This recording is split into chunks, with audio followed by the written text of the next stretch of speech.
But we have these human emotions, we have values, we have objectives, we have human experiences, and that's what creates misalignment. Welcome to the podcast about communication in business. I'm your host, George Torok. Did you know that I'm known as the speech coach for executives? That's because I help business leaders deliver the intended message for greater success. And when you listen to this podcast, you will hear insights and perspective from communication experts from around the world. I'm delighted today to introduce my guest, Fotini Iconomopolous. And here's 3 facts that I think you should know about her. 1, she teaches negotiation and hates the word win. Now that's curious. And she's always been known for speaking quickly. However, she teaches people the power of pausing and saying less. 2, HarperCollins asked her to write the book Say Less, Get More. And at the time, she didn't even have a book in mind, let alone a proposal. It's since been published. And 3, she splits her time between boardrooms and beach life. And now she's setting up sites on how to get more work in beach destinations to blend the two. Sounds like a terrific plan. Fotini, welcome to Your Intended Message. Thank you so much for having me. I'm so excited about talking about messaging like this. It's such a great subject for us. And I'm thrilled too, and I'm thinking, wow, there's a lot we could do here. Now, my first question is, why is the word win a bad word? So when we think about winning, by default, we have been trained, society, language, books, social media, the silver screen, we've been trained that when someone wins, another person loses. So it's very hard when this has been so embedded in your brain, when you know the opposite of win is lose, to not make someone else feel like a loser. And if you're making someone else feel like a loser, then that means it's not necessarily going to get you to the destination that you need to go to. And in an old world of negotiating, where we didn't have information at our fingertips, where we didn't have a digital footprint everywhere we went, maybe that wasn't so detrimental. But in today's world, that's a very different scenario. And even in those win-win, everyone's like, well, I'm not thinking about losing, I'm thinking about win-win. The problem is, again, that metric in your subconscious brain still is thinking at a default level, at that subconscious level, you're still thinking about making someone else the loser. And that's not the mentality that I want my clients and my audience members going into any scenario with. Is negotiation by default a conflict? I mean, by default it is, but again, I think we have this negative connotation, even the word around conflict. Conflict doesn't mean war. Conflict doesn't mean we're black and blue. Conflict just means we're having a clash in this exact moment. We're having some friction. If we didn't have a conflict, we wouldn't have to have a conversation. We would be on the same path and no one would say, hey, I think we should turn this way. No, I think we should turn that way. Well, what makes your way the appropriate way for us to go? What are the benefits of that way? What are the benefits of this way? Maybe we can find another way. But that's a conflict. It doesn't mean it's going to be abrasive. It just means we're not on the same path. It just means it's 2 people who are trying to reach agreement. And we may have really cool ways to reach that agreement, or we may have very combative ways to do it. But we are essentially in conflict when we are having to negotiate. And we're negotiating all the time. Some of those conflicts are minuscule and have very little impact on our lives, and some of them have much higher stakes. And do you believe that the source of the conflict is a difference of information or simply a difference of perspective? I would, if I had to guess, and I wish I had some more neuroscience behind this answer, but if I had to guess, I really think it's not necessarily misinformation, because you could be feeding me all the information I need. If it was just misinformation, AI would do all the negotiating for us. But we have these human emotions, we have values, we have objectives, we have human experiences, and that's what creates misalignment.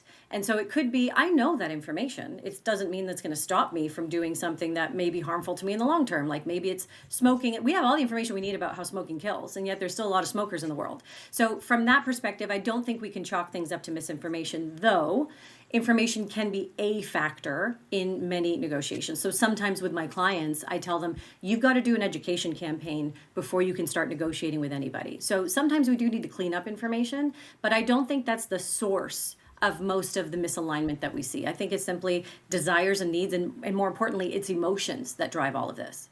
I think that's why it's so important that even the title of your podcast, it's your intended message. Your intention doesn't necessarily reach the other person's perception of things. So even though you're operating with the same information, you're interpreting it very different ways. If emotion is part of the difference of opinion and conflict, do we somehow need to ban emotion from a negotiation? And is that a better way to go, or is it possible? I think it's impossible because we're humans. And if you start reading about psychology, and this is a subject I love, like I don't have to read negotiation books anymore. I read books about how the brain works, how people make decisions, and so on. We are so much more wired by our emotions, by that amygdala in the front of our brain, than we are any Excel spreadsheets and any data. Data doesn't convince people. We learned that during the pandemic when we started talking about vaccines and all of that other kind of stuff. Data just doesn't win people over. So we have to, rather than like removing emotion, because if you remove emotion and you're just stuck with data, sure, in a perfect world you would think that would work, but I still don't think it's possible for that to work, because I have lots of people in my life who say I'm unbiased. I come to this as objective as possible. That's impossible. You're a human brain. That's an impossible thing for you to do, to just remove all emotion. So in fact, we have to do the opposite. We have to factor in emotion. And during my sessions, during my training programs, during my keynotes, I make people think about 3 critical questions. And the one that is most overlooked, the one that I think is the greatest indicator of success, is the question, how are you making them feel? Because imagine you're going to a doctor, right? And the doctor is telling you exactly what you need to do to live a really long and great life, the way to avoid heart attacks, the way to avoid pain in your life, and so on. But if they're talking to you in a way that is condescending or making you feel stupid, you're going to want to not follow that advice out of spite. Even though it's good for you to follow the advice, you just don't want to do it because you don't want to give that person the satisfaction. That's emotion. Right? So we have to think about, how are you making them feel? You can have the greatest proposal, the greatest solution in the world for them, but if you're making them feel like they want to repel from you, then that's not going to get them on board with what it is that you need them to do. How are you making them feel? That sounds like valuable advice, and if listeners got nothing else from this conversation, that is worth putting on the wall, probably for every conversation, certainly for every negotiation, and in any kind of marketing message as well. How are you making people feel? And yet that is so hard for us to imagine. And I wonder if that's because we're so self-centered, and as you can imagine, I get a lot of requests for people who want to be on my podcast, and I get annoyed at requests when people send me a message and they only talk about themselves. And I'm reading it and I'm just getting angry because you just cut and paste this, sending the same message to everybody. You're not talking about me and my audience, what's important to me. And that probably is worth thinking in every negotiation. What's important to this person across the table to me, and how can I help them get that without losing everything that I have? Is that a good? In fact, you just backwards engineered the other 2 questions that I didn't mention. Oh. So one of the questions is, what's in it for them? If you come at it just talking about what you want and why this is so important for you, then they're not really going to want to be on board with it. Why are they giving you the time of day? Why are they even carving out this precious commodity that we have? Why are they giving you the airwaves in order to be able to do that? How is this serving for you and your hosting abilities? How is this serving your community? You don't care about the individual sitting across the camera. You care about what are they delivering that helps the people that you care about most. Right? So that's the lens you have to be thinking about when you're making a proposal to somebody. You're thinking, what's in it for them? And how can I frame my proposal in a way that is interesting to them, that makes them want to listen, that makes them want to perk up more? And I speak to leaders all day, both established and aspiring leaders. And I tell them, if you want to be a leader that people are going to want to follow, they're going to follow your ideas, your proposals, your instructions, or whatever, you have to be thinking about what's in it for them. But then the flip side of it is the other piece you kind of backwards engineered. The flip side of it is I meet so many people who are bending over backwards to serve the needs of others, especially like entrepreneurs or people who don't feel like they have a lot of power. They're worried about retaliation, they're worried about damaging relationships, and they forget the second question, which is, what can they afford to do for me? Why would I carve out the time for them? What is in the realm of possibility that they can do for me right now?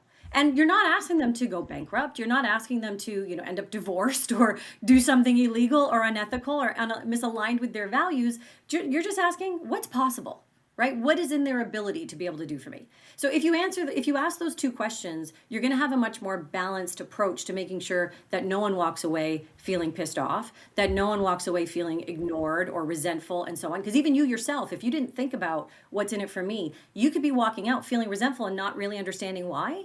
But it's because you missed that critical question, and that leads to the dissolution of relationships. That leads to erosions of trust and so on, all because you didn't advocate for yourself. Because sometimes they don't know. They don't know what would be helpful to you. So that's an element of education. But if you're doing it in a way where you've dismissed the third question, the one that we actually started with, how are you making them feel? If you are reprimanding them for not doing enough for you, they're going to be like, well, fine, then I don't want to do anything for you anymore. So it's really the trilogy of those three questions. What's in it for them? What can they afford to do for you? And of course, how do I frame it all and how am I making them feel? What's my style going to be to make sure that they're on board with me versus repelling against me? And you might be pleased, many years ago, had my annual review at work, and that you expect to get a raise, and I knew I had an idea of where the range was, and so I purposely put forward a request for more than the range. Naturally, of course, you always ask for more, because I knew it would be refused, and I had a backup. Because I thought about what else they can do for me. What I asked for was extra vacation time, and it was a no-brainer. Yeah. Because, and I tell even my MBA students, because I do teach students all the time, and I always say to them, there's the bucket of money that brings money into your wallet, and then there's the bucket of money that keeps money from leaving your wallet. So now you don't have to take unpaid days off in order to be able to go on that trip that you wanted to do and so on. That creates value. And of course, there's the unmeasured value too. But there's all of these things you go, well, what could they do? If they don't have the money bucket, do they have other things that would bring me value in this scenario? I love that example. The money bucket. There's other buckets. I like that. I like that insight. Do you notice a difference between men and women in negotiating? Absolutely. And there's loads of science behind it. We have so many studies about women in negotiation, and it comes back to the same through line that exists in society. And I think this is something that exists everywhere in the world. I've been curious about different cultures, but generally speaking, we definitely don't value women in society the way we do men, especially over in North America in male-dominated patriarchal type of cultures. So we've been doing the work for years by giving women the right to vote, by giving them the ability to have bank accounts. Some of these things have happened in my lifetime. But because of that, we're still stalled at a subconscious level of how we treat women in a negotiation scenario. And it's not just men treating women a certain way, it's even women treating women.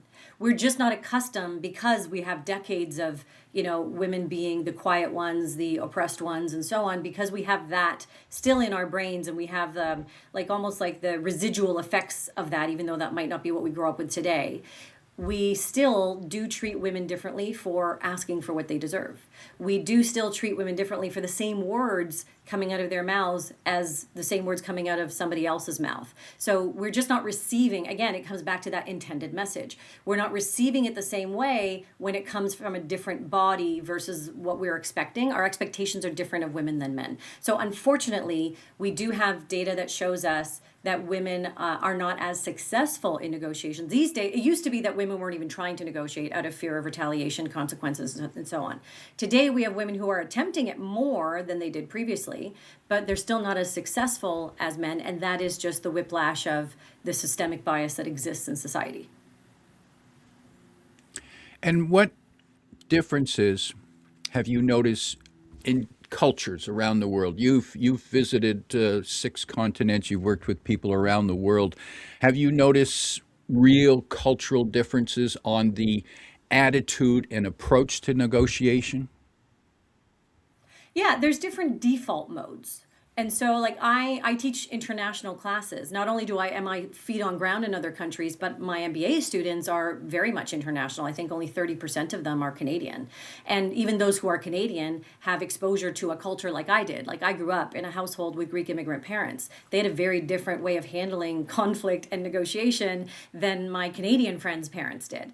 So that in itself gives me lots of exposure to it. So everybody has certain comfort zones, certain default modes that they come with.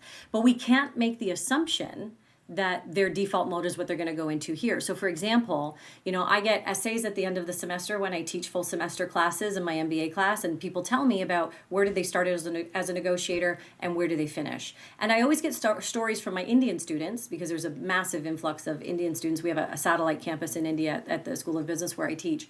So those students will tell me, back home, my default was this, and this.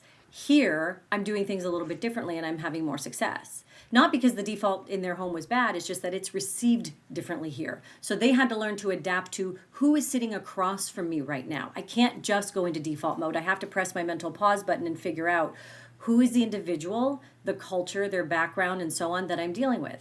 But even if I'm, over in India, I might assume that they're going into default mode, but seeing me as a Western woman, they may actually start doing things a little bit differently. So it's really about, no matter your culture, no matter where you are in the world, you have to do the homework and preparation to understand who is the individual that's sitting across from me. In most cases, it would behoove you to learn a little bit about the natural culture, the tendencies, and all that kind of stuff. But it doesn't mean that's going to be their default mode. It's going, these are clues, things that I can look out for, and does this person fit that clue profile? But the same is true when I go from company to company. It doesn't even have to be ethnic culture.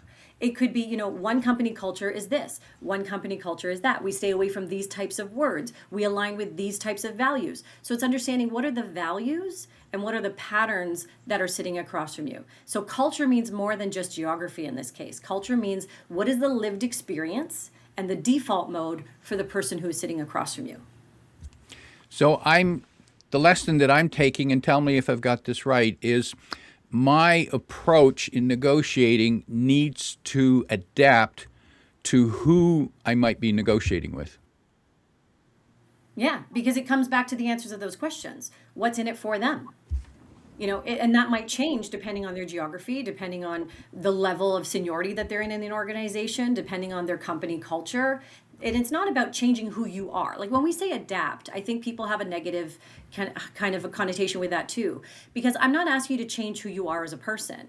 I'm just asking you to adapt the framing of your values and your ideas to make it something that is going to be better received by the person sitting across from you. So you can have the same picture, but you might put it in a different frame depending on the room. And the other lesson that I'm taking away is that never enter a negotiation without doing your homework first. Oh, thank you for getting that insight from this conversation, because when I hear people say, I'm going to wing it, I'm really good at this, I'm like, oh no, that is like the worst mistake you can make. Not only do you need to do your preparation about the person sitting across from you, we've established that, but you've also got to do your own preparation. Like you knew when you went into your salary negotiation that they're going to say no to this, so what's my backup plan, right? Have the backup plan, have the practice of knowing what you're asking for, so that in the moment you don't go, oh no, what do I do now? It's taking that level of preparation too for your own, what do I need out of this? What's my backup plan? How am I going to say this? How's this going to come across? Is it going to be comfortable coming out of my mouth? Do I need to adjust the language to make it sound a little bit more like me? And people will, like, to go on a slight tangent here, people will call asking AI their preparation these days. And that is such a dangerous game to play. Because if you ask AI to script something for you, number one, no matter how much you feed it, and I've been playing with it for a long time, it still doesn't know your voice very well. I've had to correct my AI so many times. When I say remove this from your vocabulary, I would never say that. But it also doesn't know the answer to those questions that I asked. What's in it for them? It doesn't know them at all. And so you can only prompt it so much. You can ask it to give you guidance. You can ask it to say, for someone in this position, these cultures and these dynamics and this seniority level or whatever, you can ask it to feed you some clues But if you ask it to script it, it does not know the person that's sitting across from you. It also doesn't know all of your history and your discomfort and all of that kind of stuff to script something that's going to be comfortable to come out of your mouth. So ask it for stress testing, ask it for information, but do not ask it to do the scripting preparation for you. In the actual negotiation itself, is there a balance between making flat out demands, statements, positioning versus questioning? So there's a time and place for both. So I would say, number one, you want to ask questions early to get as much information as you can. And that way, when it's time for you to make your proposal, you now have the information you need to say these key words, based on. When you can say, based on what you shared with me earlier, based on your objectives, based on your ability in your culture and so on to execute on these things, here's what I would propose for us to move forward. That's the demand, so to speak. But if you make a demand in the form of banging your fist on the table, that's not going to go over so well. But if you haven't asked the appropriate questions when you make your proposal, and they give you all the reasons why your proposal would never work, now you're in a position of weakness because you're trying to justify, you're looking desperate for all of the reasons why your proposal is so great. So you get that out of the way early. And the actual act of asking questions puts you in charge. So it puts you in, you're steering the conversation in the way that you want it to go, in the direction that you want it to go. You're steering them to say things that you need them to say without shoving it down their throats. So it's coming out of them voluntarily, and they feel like an agent in this conversation versus being forced into the conversation. However, the caveat is if things get challenging, this is where you come back in with questions as well. If the demand didn't go over so well, if the proposal didn't go over so well, it doesn't necessarily mean that you sink your heels in even further and start banging your fist on the table. This is where questions are a cooperative way. When we think about how do I want them to feel, it's a cooperative way to engage them in problem solving. So if they say we can't do that, well, in what universe would that change? What would it take in order to make that happen? Who else should we speak to? What are some of the workarounds? Those are the questions that I would now be asking to find solutions towards your proposal versus trying to justify, but here's all the reasons why my proposal is so great. So we did all of that in the beginning. We made the proposal, and now we may have to follow up with some questions in order to get them to our intended destination. And I noticed the questions that you asked, that you suggested there, are open questions as opposed to closed questions that are looking for yes or no. So we want something more than yes or no, I'm guessing. Yeah, thank you for that observation. Yeah, because if you give them an opportunity to say yes or no, especially if they're not feeling like they want to work with you, the first default mode is going to be like, no, we can't do that. So we don't ask them the yes or no because we don't give them the option to say no. We ask the how or the what questions in order to figure out what are the solutions that we're working towards together. So here's a situation I had recently. A prospect was talking to me but hiring me to work with them. I presented them with a proposal with the fees, and they came back and said, well, our budget is this, which was about half. Where do I go from there? This is where questions come in. So going back to all of the things that you wanted to accomplish, I got this massive list of objectives rather. How would you prioritize these? Given your limited budget, which of these things are most important to you? Or what other ways can we work together? What are some of the things that are holding you back from this budget? Are there people that you would prioritize if there's only, for me in the training world, they want to train the whole world for very limited budget. And I was like, okay, well, I can't train the whole world for a limited budget. So which of these options is more important to you?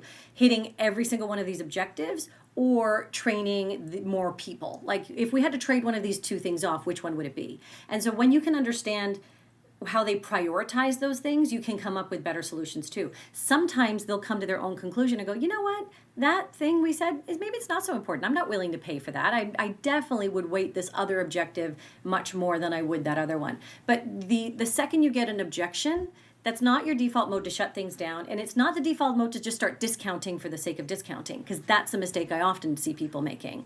It's just going, well, what are the alternatives here? What are the different ways in which we could work together? How could we reshape this? and make a solution that's going to work for both parties. And if there's ways for me to cut out the time, the energy, the preparation, and so on, then I'm happy to reduce my budget. So is there some stuff of the preparation that I'm doing that I can pass off to you? Can you have someone on your team prepare this information X, Y, and Z? Can you cover, I don't know, like the transportation costs? Can we do it virtually so I don't have to spend time in a car getting from point A to point B, or losing travel time, or whatever that is? But it's still trying to find out what are those creative ways that we can find a solution that's going to work for both of us. Most of the time, when you help them to realize, actually, these are super important things, they may actually find the budget magically, because they're going to go, actually, these things are way more important than some other stuff that we had allocated budget for. So if you were to say, what else in your organization, what other budgets could be prioritized within this budget, now all of a sudden they're not just looking at this one negotiation with you, you're actually opening up their viewfinder to see so many other ways in which they could create value with you. That means, actually, these other things are not quite as valuable as my time with this person, with George. And what I'm seeing there, and I wish I had this conversation before that discussion with that prospect. And in fact, I'm going to listen to this particular episode before every negotiation that I have from now on. And what I'm hearing there is, instead of looking at the exchange as being just one, taking it apart, analyzing it, and breaking down the value, the aggregate value of the pieces in between, saying, okay, well, this part is worth this much. Is that, how does that work for you? We could cut that out. So it's like, if I'm going to buy a hamburger and I don't like the price of the hamburger, I say, well, what if I take off the pickle? How much can you reduce the price? I mean, that's a temptation that people want to do. But it's like, I mean, if it doesn't function without one piece, then we can't just start shaving things off for the sake of it. So we need to kind of like zoom out for a second and help them to understand, did I even want pickle in the first place? Do I want a burger? Maybe I want a salad after all this. Like, I still need to eat. I still need to get nourishment. But maybe I thought I wanted this, but actually I'm going to get nourishment from this other place. So we really need to zoom out to see the whole menu before we start, narrowing down, where am I going to shave off a tiny bit of budget. The title of your book is Say Less, Get More. And I'm curious about that, because most people would think that negotiation is about making your case and making sure you get everything out. How does it work when you say less? So most people, when they're feeling the pressure, right? When you're entering into conflict, when we're not already in harmony, we feel this pressure, right? We get the fight, flight, or fawn response. And what happens when we're in that moment is we want to self-soothe, and we don't want to look stupid. So most people make the mistake of assuming that the person who talks more is the strongest one, and that's not the case. Because if we're self-soothing, we're saying things that are completely out of our control. We're saying things that we're going to regret. It's when we have that verbal diarrhea, my apologies for the visual, but it's like that stuff that you just can't take back. And so you don't want to have those moments that make you go, oh my God, why did I say that? I never should have done that. But that's what happens when we go into fight or flight mode. We stop thinking and we just start talking. And so my message to everybody is to find your mental pause button. In those moments where you feel tempted to just start thinking and talking at the same time, that's when our tongues can get us into trouble. That's when you need to slow down the most and go, how can I frame this? How am I making them feel in this moment if I phrase it this way versus this way? But if you're just thinking and talking at the same time, you're figuring it out and they're on the journey with you, and you're dragging them through the mistakes you're about to make. The other thing is, you do need to make a case. You need to do what we call positioning. So you need to position yourself well for success. But that happens before that pressure is on. That happens when you're laying the foundation for a great conversation, when you're doing your preparation, when you're asking the great questions, when you're understanding what are their values and so on, before you actually make your proposal. That's what when the talking is done. It's the extraction of information, it's the alignment of values. That's the research phase and the preparation phase. Once you get into the actual negotiation itself and your proposal is on the table, that's when it's time to shut up. Don't talk yourself out of a deal. Let them talk you into it, because people are really uncomfortable with silence. If you're uncomfortable with it and you're aware of how uncomfortable you are with it, imagine how much more uncomfortable they are across the table. So if you give them the space They're either going to give you the deal and talk themselves into it, or they're going to give you information that will steer you in a more productive direction. But if you are the one filling that space, if you're the one talking, you're giving away too much information, you're making mistakes, you're making yourself look more vulnerable, desperate, all of those weaknesses that we don't necessarily want to bring as somebody who wants to appear credible, someone that people want to follow, someone that they should feel confident in, and so on. There's a difference in that moment when you should be doing the thinking versus the talking. It's being able to separate those two versus trying to do them at the same time. Okay, good lesson there for everyone. Okay, folks, learn to shut up, and you'll get more. It's so hard to do, but it's such an important one. And the name of that book again is Say Less, Get More. It's available in all the bookstores. You can find a link in the description below. For those who'd like to learn more about Fotini and her services, you can find the link to her website below. And on her website, you can find there's an assessment, a free assessment to assess your negotiation style. Yeah, and I give some tips. Like, there's no bad style. It's just, what is a self-awareness lesson? What's going to work for you, and what are some of the washout, no matter what style you choose. And have you noticed that? And I completed the assessment for the style, and what occurred to me is that I have different styles when I'm working with business versus family and personal. Is that that's normal? Not surprising. Yeah. Yeah, because it's about adapting to who's in front of you right now, right? So especially with family, because the closer you are to them, the less careful you are, right? Because we can afford to take liberties with our family. We know they're never going to not talk to us again if I, say something I shouldn't. We have a little bit more grace with them. They forgive us more, whereas those work relationships might be a little bit more fragile than perhaps our family ones. Maybe we should actually be thinking about it the other way around, but in our cases, our subconscious is telling us this is a safer place to make some mistakes. Fotini, as we prepare to wrap up, imagine you're talking to a business leader who's going into a negotiation with a supplier or perhaps a new customer, and they're about to sit down. They've done their homework. Are there some magic phrases that they can pull up when they reach difficulty during the negotiation? Are they, and is there 1, 2, or 3 of those phrases that might be handy? I would say there's 3 things that I would think about in the moment. One is what I call the 2 most powerful words in negotiation, and I mentioned them earlier in our conversation, and they are based on. So when you can quote them back, when you can say, based on what you shared with me earlier, based on this language that you used, based on something, now you're kind of flipping it back to them and you're being the mirror for them.